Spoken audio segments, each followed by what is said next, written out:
नमस्कार बच्चों, स्वागत है एक लक्ष्य एग्जाम स्टडी में। तो बताइए कैसे हैं, क्या हालचाल है? बढ़िया है, हम भी बढ़िया हैं। तैयारी कैसे चल रही है? एकदम बढ़िया। चलिए, तो आज बच्चों बहुत ज्यादा दिन से आप लोग कह रहे थे कि सर फिजिक्स का वीडियो डालिए, फिजिक्स का वीडियो डालिए। तो आज मैंने सोचा कि अब जो है एग्जाम बहुत करीब आ गया है, इसलिए हम फास्ट रिवीजन करेंगे फिजिक्स का।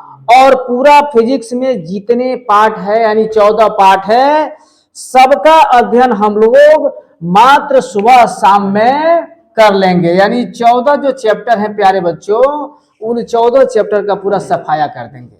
और वो भी इंपॉर्टेंट से इंपॉर्टेंट क्वेश्चन जो परीक्षा में 100% आने की संभावना है बच्चों, उसी टॉपिक को हम लोग पढ़ेंगे।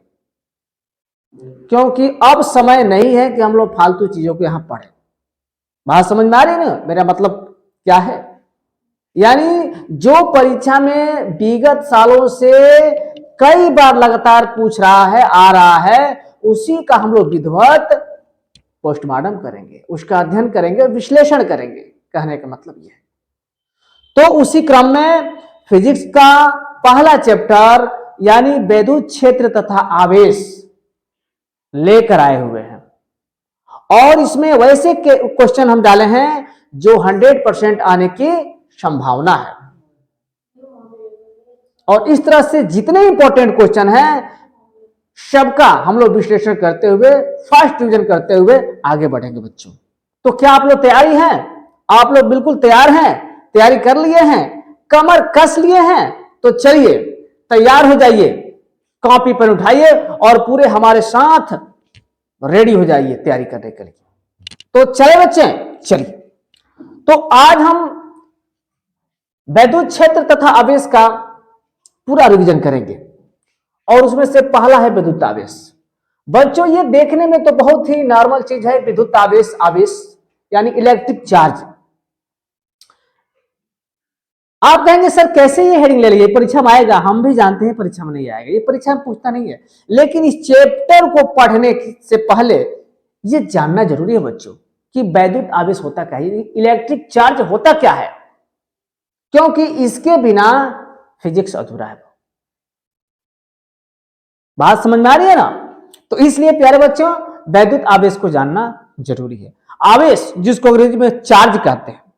अरे भाई कोई वस्तु चार्ज है, आवेशित है, क्यों है, किस कारण आवेशित है, कैसे आवेशित हो गया, उसी के बारे में हम लोग पढ़ेंगे।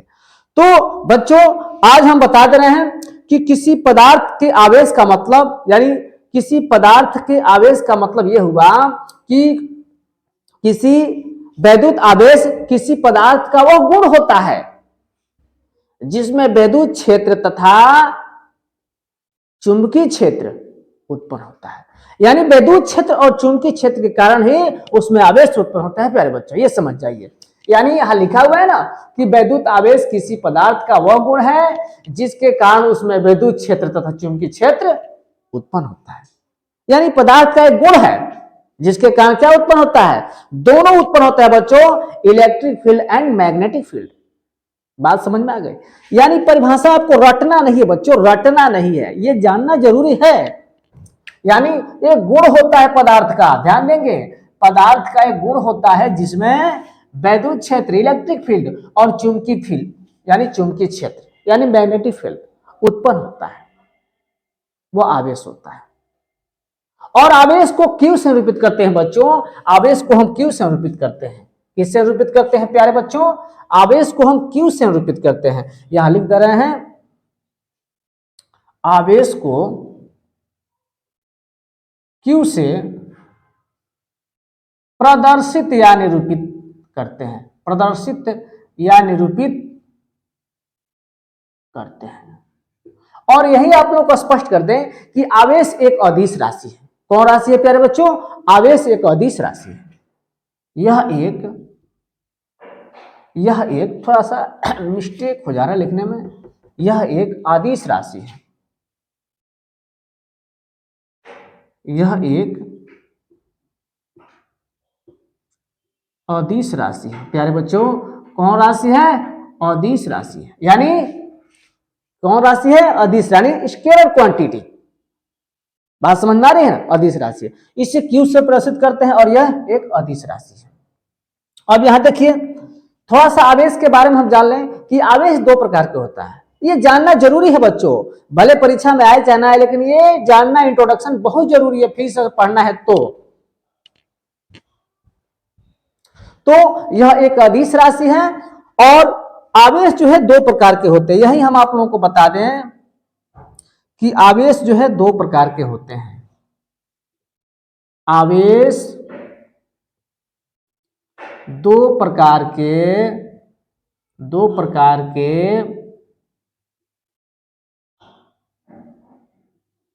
होते हैं। कौन कौन होते हैं प्यारे बच्चों? आवेश दो प्रकार के होते हैं। कौन कौन? तो पहला होता है धनावेश, धनावेश माने धनात्मक आवेश, और दूसरा होता है ऋणावेश। धनावेश और दूसरा क्या होता है? ऋणावेश। अब देखिए यहां हम क्लियर कर दें कि कोई पदार्थ धनावेशित कब होता है बच्चों? कोई पदार्थ धनावेशित कब होता है? जब वो इलेक्ट्रॉन को क्या करता है? त्यागता।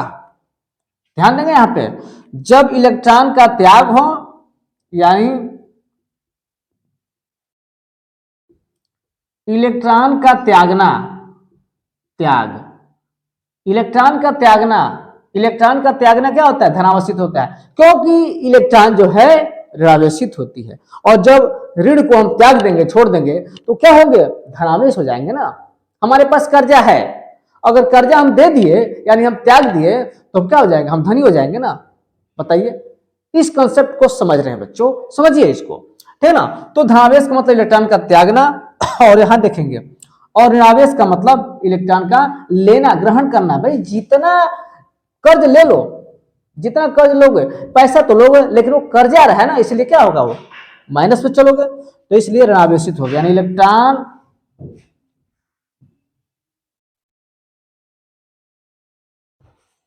इलेक्ट्रॉन का ग्रहण, यानी इलेक्ट्रॉन का ग्रहण करना क्या होता है? ऋणावेश होता है। बात समझ में आ गई कि नहीं? और एक चीज हम यहां क्लियर कर दे प्यारे बच्चों, एक चीज और हम क्लियर कर दें कि समान आवेशों के बीच, समान आवेशों के बीच प्रतिकर्षण होता है, और विपरीत आवेशों के बीच, और विपरीत आवेशों के बीच आकर्षण होता है। एकदम रटवा देंगे बच्चों, एकदम रटवा देंगे परीक्षा तक, एकदम कहीं से छोटा भी चूक नहीं होगा। एकदम हम एकदम कहने का मतलब कि उसको कंठस्थ कर दिया जाता है, वैसे आप लोग एकदम माइंड में हम फिट कर देंगे। तो इस तरह से या हम लिख सकते हैं, जैसे मान लीजिए ये समान आवेश है प्यारे बच्चों, प्लस प्लस या माइनस माइनस। बोलिए ये समान आवेश है कि नहीं? यानी ये और ये समान है, ये और ये समान है। यानी हम ऐसे कर सकते हैं बच्चों, और यहां क्लियर कर दें हम, हाँ, और यहां हम क्लियर ऐसे कर दें, समान आवेश प्लस प्लस या माइनस माइनस। समान आवेश जिसको सजाती बोलते हैं, सजाती आवेश, सजाती आवेश, और ये है प्लस माइनस या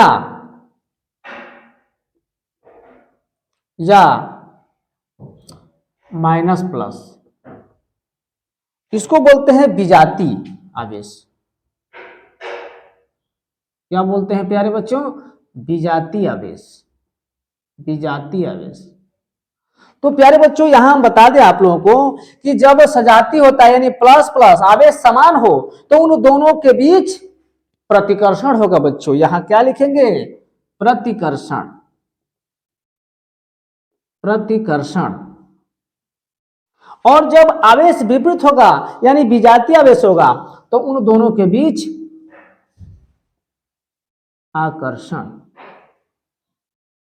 अगर हमारे कंसेप्ट को समझ रहे हैं तो फिर रटने की जरूरत नहीं है बच्चों, रटने की जरूरत नहीं पड़ेगी, ये हमारा विश्वास है।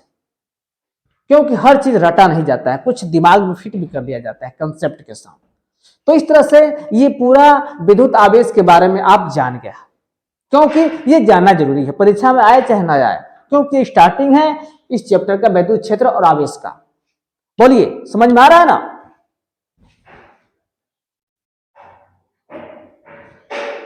तो चलिए, इतना समझ गए कि नहीं? हमने क्या बताया? विद्युत आवेश का डिफिनेशन। विद्युत आवेश किसी पदार्थ का वह गुण है जिसके कारण उसमें वैद्युत क्षेत्र और चुंबकीय क्षेत्र उत्पन्न होता है। विद्युत आवेश क्यू से, आवेश को हम क्यू से प्रस्तुत करते हैं। यह एक अदिश राशि है बच्चों, एकदम इसको याद कर लेंगे, एक अदिश राशि है।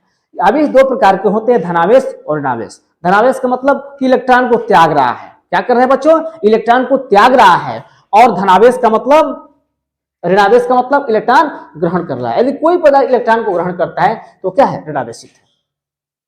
और जब त्यागेगा तो क्या होगा? धनावेशित होगा। क्यों? क्योंकि इलेक्ट्रॉन क्या होता है? ऋणावेशित होता है। आवेश जो है हो गया ये। अब देखिए, जब आवेश समान होता है, यानी पॉजिटिव पॉजिटिव, यानी समान आवेश के बीच प्रतिकर्षण और विपरीत आवेश के बीच आकर्षण होता है। यानी प्रतिकर्षण और आकर्षण, यानी सजातीय आवेश के बीच प्रतिकर्षण और विजातीय आवेश के बीच आकर्षण। ये कंसेप्ट आप लोग समझ गए। तो लिख लीजिए, आगे बढ़ते हैं।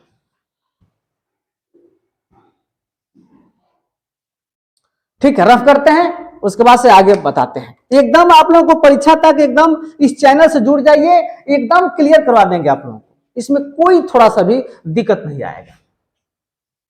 चलिए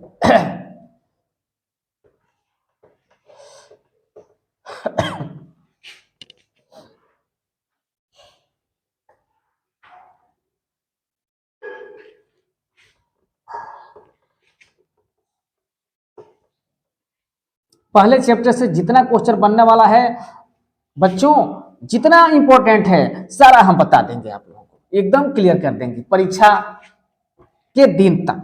बस आप चैनल से जुड़े रहिए, कोई भी दिक्कत हो तो कमेंट करते रहिए। चलिए, अभी विद्युत आवेश में ही बचा है, थोड़ा सा इसको क्लियर कर लें। तो आप लोग हम बता दिए कि आवेश जो है एक अदिश राशि है और इसको हम किससे निरूपित करते हैं? क्यू से निरूपित करते हैं। अब देखिए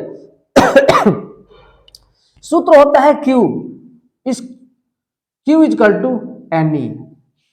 इस सूत्र को याद कर लेंगे, इस सूत्र को याद कर लेंगे बच्चों, इस सूत्र को याद कर लेंगे, एकदम याद कर लेंगे। जहां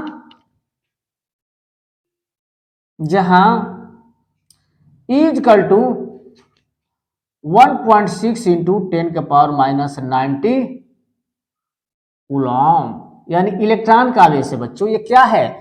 इलेक्ट्रॉन का आवेश है, इसको इलेक्ट्रॉन का आवेश बोलते हैं, आप लोग जानते हैं। और एन जो है इलेक्ट्रॉनों की संख्या, एन बराबर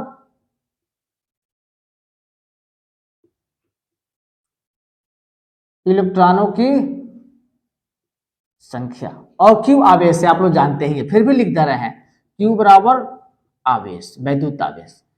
लिख लिख के याद कीजिए, एकदम लिख लिख के याद करेंगे तो सारी चीजें क्लियर होगा, कोई डाउट नहीं रह जाएगा। अब यहां देखिए, फिर एक सूत्र होता है Q equal to I T, ये भी फॉर्मूला याद रखेंगे बच्चों, ये भी याद करेंगे, Q equal to I T. जहां I क्या है? जहां I इजकल टू है आपका धारा, और T क्या है बच्चों? तो यह है टाइम, यानी समय। इसमें न्यूमेरिकल भी आता है एक नंबर का, जो हम कहेंगे तो आप लोग बता देंगे, चाहे बता ही देंगे। चलिए, तो Q बराबर एम ई और Q बराबर आई टी दोनों होता है। अब यहां थोड़ा इसका मात्रक हम निकाल लें बच्चों, किसका? आवेश का, भाई आवेश का। तो चलिए यहां करते हैं आवेश का मात्रक, वैद्युत आवेश का मात्रक, यानी मात्रक क्या है? अब देखिए, जब फार्मूला याद हो रहेगा तो मात्रक बिल्कुल आसानी से चुटकियों में निकल जाएगा। जैसे यहां देखिए, हम जानते हैं या चूंकि Q equal to I T, तो Q का मात्रक बराबर I का मात्रक और गुणे T का मात्रक। समझ में आ रहा है? Q का मात्रक बराबर I का मात्रक गुणे T का मात्रक, और I हमारा धारा है, तो धारा का मात्रक आप लोग को याद होगा एम्पियर होता है। क्या होता है प्यारे बच्चों? एम्पियर, और गुणे समय का मात्रक, एनटी का मात्रक सेकेंड होता है। क्या होता है बच्चों? सेकेंड होता है। इसी को हम क्या लिख देते हैं? एम्पियर गुणे सेकेंड, एम्पियर गुणे सेकेंड, और इसी को क्या बोलते हैं? कूलाम बोलते हैं। एम्पियर गुणे सेकेंड को ही कूलाम बोलते हैं बच्चों। दिख रहा है कि नहीं उधर? हाँ दिख रहा है।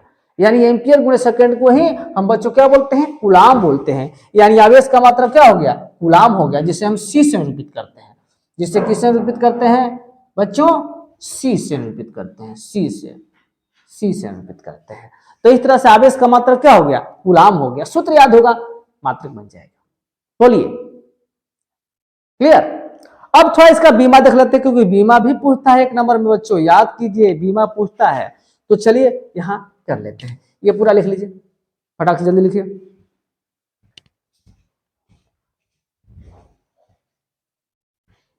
चलिए रफ करते हैं।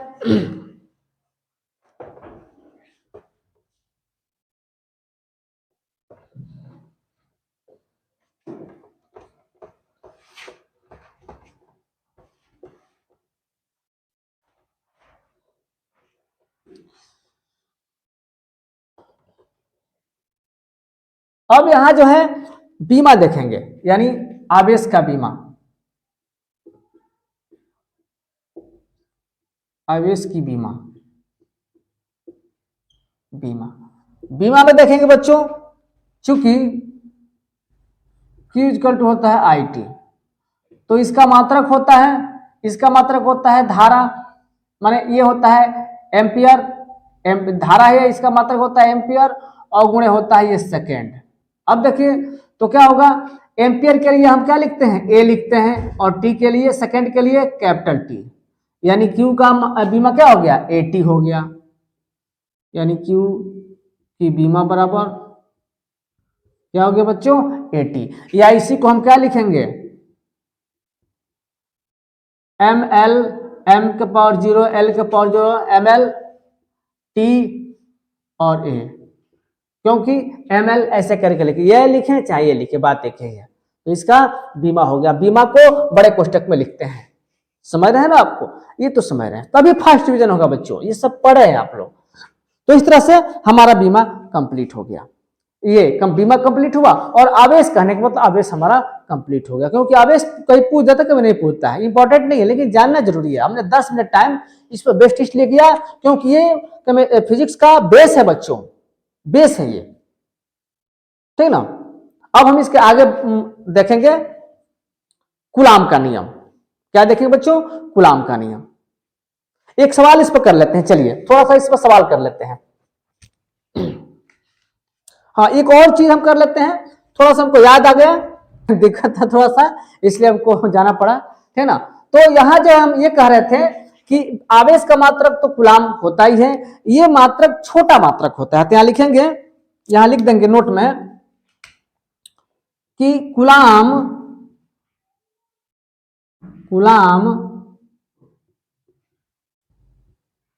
आवेश का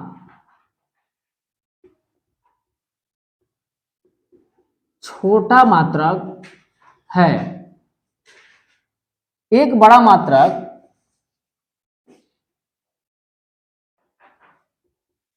एक बड़ा मात्रक फैराडे होता है। फैराडे होता है, यानी कहने का मतलब ये जो कूलाम है बच्चों, आवेश का एक छोटा मात्रक है, एक बड़ा मात्रक फैराडे होता है। यानी हम कह सकते हैं कि एक कूलाम बराबर क्या होगा? नहीं सॉरी, एक फैराडे बराबर, यहां एक फैराडे रहेगा ना, एक फैराडे बराबर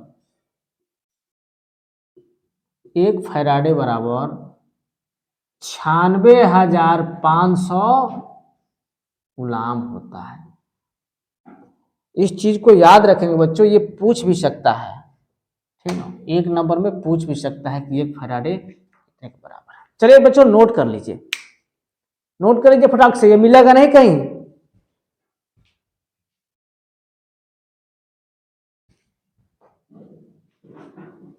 हो गया? तो चलिए आगे देखते हैं। हाँ तो बच्चों अब देखिए दूसरा टॉपिक लेकर आए हैं जो इंपॉर्टेंट है परीक्षा की दृष्टि से। अब यहां से जितने बताएंगे सब इंपॉर्टेंट होगा बच्चों, सब महत्वपूर्ण होगा। गुलाम का नियम आप लोग जानते हैं, याद भी किए होंगे, रट भी लिए होंगे पहले से, फिर भी हम बता दे रहे हैं। दो आवेशों के मध्य लगने वाला दो आवेशों के मध्य लगने वाला बल यानी वैद्युत बल, यहाँ वैद्युत बल आप लोग कर लेंगे। दो आवेशों के मध्य लगने वाला वैद्युत बल आवेशों के गुणनफल के अनुक्रमणपाती तथा उनके बीच की दूरी के वर्ग के व्युत्क्रमणपाती होता है बच्चों, यानी उल्टा होता है। समझ रहे हैं ना? अब यहाँ देखिए दो आवेश है, एक आवेश Q1 है और दूसरा आवेश Q2 है, इनके बीच की दूरी क्या है, स्मॉल r हमने ले लिया। तो क्या कहता है कि दो आवेशों के मध्य लगने वाला वैद्युत बल आवेशों के गुणनफल के अनुक्रमणपाती। तो चलिए यहां लिख लेते हैं, यानी F proportional to Q1 Q2 यह हो गया, और उनके बीच की दूरी के वर्ग के व्युत्क्रमानुपाती होती है, यानी उल्टा। और F प्रोपोर्शनल व्युत्क्रमानुपाती 1/r²। अब देखिए इन दोनों को हम क्या करते हैं, मिला लेते हैं बच्चों, इन दोनों को मिलाएंगे तो हो जाएगा F proportional to Q1 Q2/r²। और आप लोग जानते हैं कि जब प्रोपोर्शनल टू इक्वल टू में बदलता है तो कोई एक नियतांक आता है, और यहाँ एक नियतांक आएगा K Q1 Q2/r²। अब प्यारे बच्चों यहाँ देखेंगे, जहां K यहां लिख देंगे,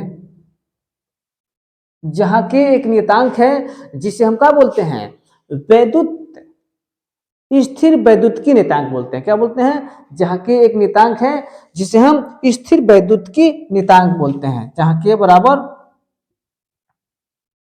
विद्युत स्थिर वैद्युत की नियतांक, यहां थोड़ा सा मिस्टेक हुआ है, जहां के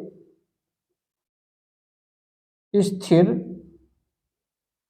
वैद्युतीय नियतांक है। प्यारे बच्चों क्या है, नियतांक है। और हम ये भी लिख सकते हैं कि F इजकल टू, अब K की जगह पर हम लिख देंगे क्या आता है, K बराबर अगर 1 हो जाएगा तो हो जाएगा यहाँ K की जगह पर एक और नियतांक आता है 1/4πε0, यानी F इजकल टू यहाँ लिख लीजिए कि K इजकल टू 1/4πε0। तो यहाँ लिख लेंगे F इजकल टू, बदल जाएगा, F is equal to 1/4πε0 Q1 Q2/r²। और ये कूलाम बल का बाबू, कूलाम के नियम का ये फार्मूला है। बोलिए समझ में आया? समझ में आया तो बताइए, ठीक ना? चलिए तो अब देखिए यहां पे हम क्या कर लेते हैं बच्चों, जहां 1/4πε0 का मान होता है 9 × 10⁹ न्यूटन मीटर स्क्वायर प्रति कूलाम स्क्वायर। थोड़ा मिस्टेक हो जा रहा है बच्चों, न्यूटन मीटर स्क्वायर प्रति कूलाम स्क्वायर होता है, इसका मात्रक होता है, ठीक है, मतलब इसका मान होता है, ठीक है, और उसका मात्रक न्यूटन मीटर प्रति कूलाम स्क्वायर। अब देखिए जहां ε0 इक्वल टू निर्वात की विद्युतशीलता है, क्या है, निर्वात की विद्युतशीलता है। आगे हम बताएंगे और सब चीजें, चलिए नोट कर लीजिए, इतना स्क्रीनशॉट ले लीजिए, नोट कर लीजिए।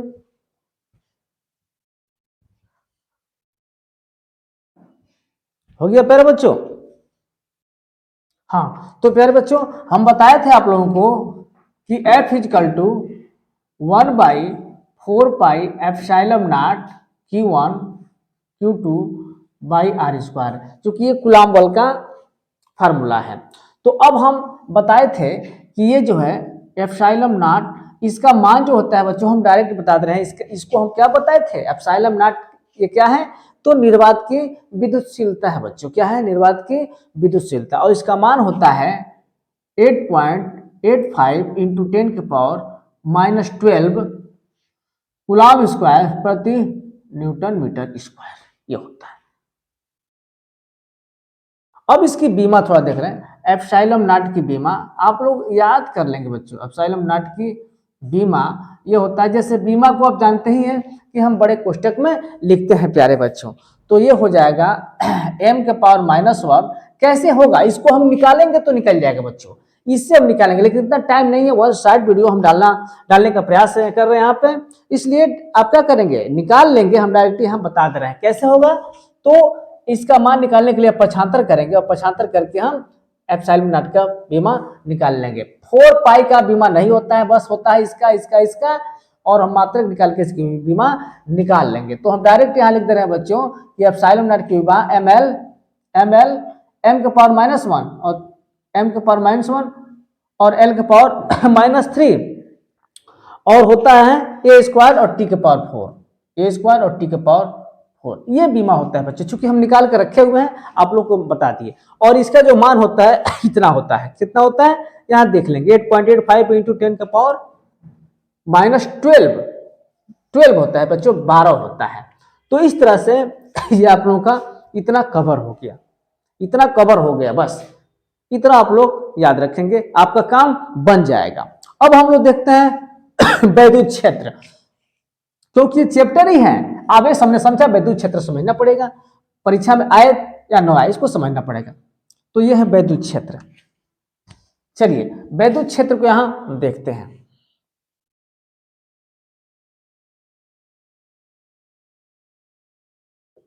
वैद्युत क्षेत्र जिसको बोलते हैं electric field, electric FIELD, electric field. चलिए लिखिए,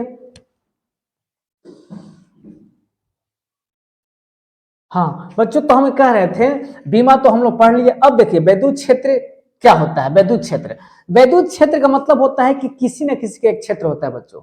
उसी तरह हम उस क्षेत्र की बात कर रहे हैं जिस क्षेत्र में वैद्युत आवेश का अनुभव किया जा सके। किसका अनुभव किया जा सके बच्चों, वैद्युत आवेश का, यानी इलेक्ट्रिक चार्ज का, यानी किसी आवेश के चारों ओर का वह क्षेत्र, किसी आवेश के चारों ओर का वह क्षेत्र जहां हम वैद्युत आवेश के प्रभाव का अनुभव कर सके, माने उसके इफेक्ट का अनुभव कर सके, उसके प्रभाव का अनुभव कर सके, उसे ही हम वैद्युत क्षेत्र कहते हैं। जैसे यहाँ देखिए एक प्लस क्यू आवेश है और इसकी कुछ दूरी पर प्लस है और ये माइनस है। तो प्यारे बच्चों आप लोग जानते हैं ये प्लस है और प्लस है तो सजाती है, तो इन दोनों के बीच क्या होगा, प्रतिकर्षण,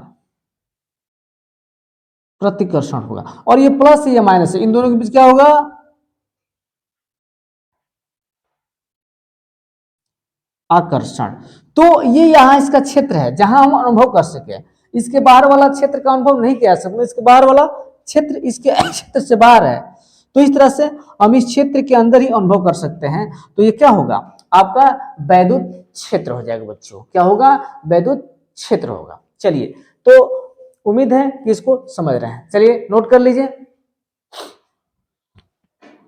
क्या बनाओ तरह, हाँ तो प्यारे बच्चों अब हम दूसरा टॉपिक लेते हैं यहाँ पे, वैद्युत क्षेत्र की तीव्रता। चलिए वैद्युत क्षेत्र की तीव्रता क्या है बच्चों, बहुत ही आसान है, बस दिमाग में फिट कर लेंगे कि वैद्युत क्षेत्र की तीव्रता को हम ई से प्रदर्शित करते हैं, कैपिटल ई से। और ई क्या है कि किसी वैद्युत क्षेत्र में स्थित किसी वैद्युत क्षेत्र में स्थित किसी आवेश पर लगने वाला बल F, बल क्या होता है F, यानी बल F तथा आवेश के अनुपात को, आवेश के अनुपात को हम क्या बोलते हैं, वैद्युत क्षेत्र की तीव्रता बोलते हैं। बताइए, तो F/Q इक्वल टू क्या होगा, E। यानी आसान, बहुत आसान है बच्चों, परिभाषा बहुत ही आसान है। यानी किसी वैद्युत क्षेत्र में स्थित किसी आवेश पर लगने वाला बल तथा आवेश के अनुपात को वैद्युत क्षेत्र की तीव्रता कहते हैं, यानी E इक्वल टू F/Q। तो इस फार्मूले को याद रखेंगे। अब इस फार्मूले से हम मात्रक निकाल लेते हैं, है ना। तो यहां लिखिए ई का मात्रक आप ई जानते ही है कि क्या है। अब देखिए चूंकि E is equal to F by q, तो ई का मात्रक बराबर एफ का मात्रक और बटा क्यू का मात्रक, ऐसे हम निकाल लेंगे। तो एफ का मात्रक तो क्या होता है, न्यूटन होता है,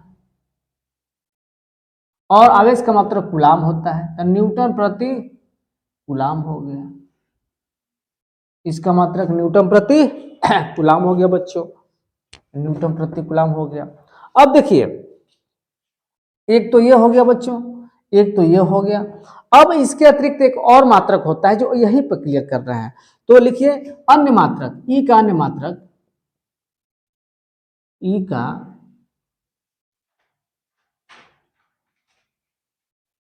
अन्य मात्रक। अब ई का अन्य मात्रक कैसे हुआ, चूंकि equal to V by L, यह भी एक सूत्र होता है बच्चों, equal to V by L. V जो है वोल्ट है, विभव है, विभव, और एल क्या है, लंबाई है। चूंकि ये अगले चैप्टर में हम लोग विभव पढ़ेंगे बच्चों, लेकिन यही क्लियर हम कर दे रहे हैं कि वैद्युत क्षेत्र की तीव्रता का मात्रक एक और होता है इस फार्मूले से।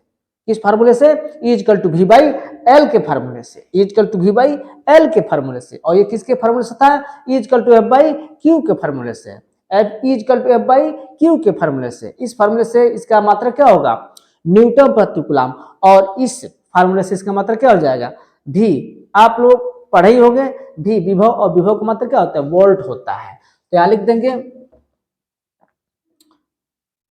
विभव, यानी चूंकि यहां लिख दे रहे हैं ये है विभव और ये है लंबाई,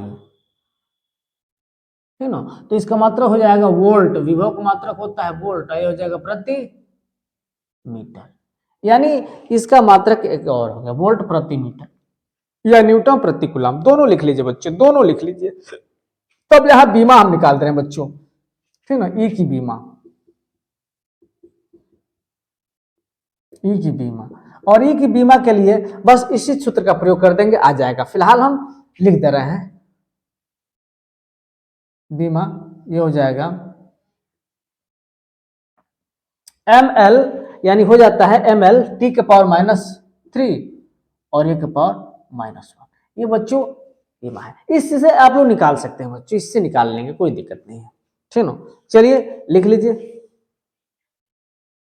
ठीक है लिख लीजिए।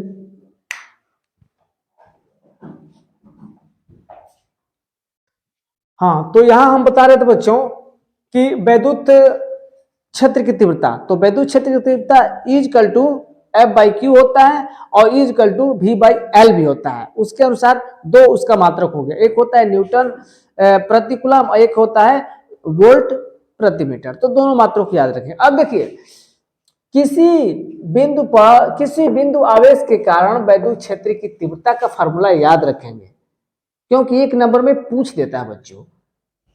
किसी बिंदु आवेश के कारण वैद्युत क्षेत्र की तीव्रता equal to 1/4 pi epsilon naught Q by R होता है। इतना याद रखें, क्या होता है बच्चों, equal to 1/4 pi epsilon naught Q by R. किसी बिंदु आवेश के कारण वैद्युत क्षेत्र की तीव्रता का ये व्यंजक है या सूत्र है, ठीक। चलिए अब देखिए वैद्युत बल रेखा है, बहुत इंपॉर्टेंट है बच्चों, बहुत इंपॉर्टेंट है, ये समझ जाइए, ये समझिए कि एकदम इंपॉर्टेंट है, ये इंपॉर्टेंट है। वैद्युत बल रेखाएं किसे कहते हैं, या वैद्युत बल रेखाएं क्या होती हैं, या वैद्युत बल रेखाओं के गुण लिखिए। इन दोनों में से कोई ना कोई क्वेश्चन बनता ही बनता है। तो वैद्युत बल रेखाएं क्या होती हैं, तो वैद्युत बल रेखाएं एक काल्पनिक वक्र होती है। क्या होती है, एक काल्पनिक रेखाएं होती है जो किसी स्थान पर वैद्युत क्षेत्र की अविरल, मतलब लगातार बिना रुके हुए अविरल प्रदर्शन करती रहती है। ध्यान देंगे यहाँ पे, अविरल प्रदर्शन करती रहती है। अविरल यानी काल्पनिक रेखाएं हैं वैद्युत बल रेखाएं वह काल्पनिक रेखाएं हैं जो किसी स्थान पर वैद्युत क्षेत्र की ऑर्बिटल प्रदर्शन करती रहती है। इन चीजों को याद रखें। अगला है वैद्युत बल रेखाओं के गुण। तो वैद्युत बल रेखाओं के गुण में पहला ये आप याद रखेंगे कि वैद्युत बल रेखाएं धनावेश से शुरू होती है और जाकर के ऋणावेश पे इंड हो जाती है, खत्म हो जाती है बच्चों। बात समझ में आ रही है ना? यानी धनावेश से शुरू होती है और कहां खत्म हो जाती है? ऋणावेश पर। धनावेश से शुरू और ऋणावेश पे समाप्त, खत्म। और दूसरा है कि वैद्युत बल रेखाएं निष्कोण वक्र बनाती है। यानी निष्कोण का मतलब वैद्युत बल रेखाएं सदैव जो है निष्कोण वक्र बनाती है, यानी कोई वक्र वो नहीं बनाती, निष्कोण कोई भी कोण नहीं बनाती है, निष्कोण वक्र बनाती है। और भी है, हम बोलते रहे, लिख लीजिए। वैद्युत बल रेखाएं जो है किसी भी बिंदु पर, वैद्युत रेखाओं के किसी भी बिंदु पर खींची गई रेखा वैद्युत क्षेत्र की दिशा को क्या करती है? बताती है। बात समझ में आ रही है? तो इस तरह से 2-3 गुण पूछता है, शॉर्ट क्वेश्चन में पूछेगा, लॉन्ग क्वेश्चन में नहीं पूछेगा। इसलिए इतना आप लोग याद कर लेंगे तो आप लोगों का काम बन जाएगा, कोई दिक्कत नहीं होगा, मुश्किल में नहीं फंसेगा। तो चलिए इसको लिख लीजिए, तो आगे हम बढ़ते हैं, ठीक ना? चलिए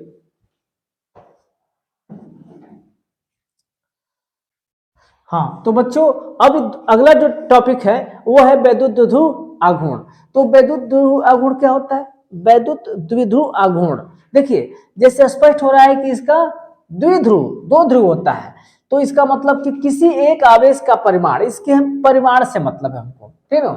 इसके परिमाण से मतलब है, यानी किसी आवेश का परिमाण तथा दोनों आवेशों के मध्य की दूरी के गुणनफल को हम वैद्युत द्विध्रुव का आघूर्ण कहते हैं, यानी वैद्युत द्विध्रुव आघूर्ण कहते हैं। और इसे हम P से निरूपित करते हैं, ठीक ना? तो हो जाएगा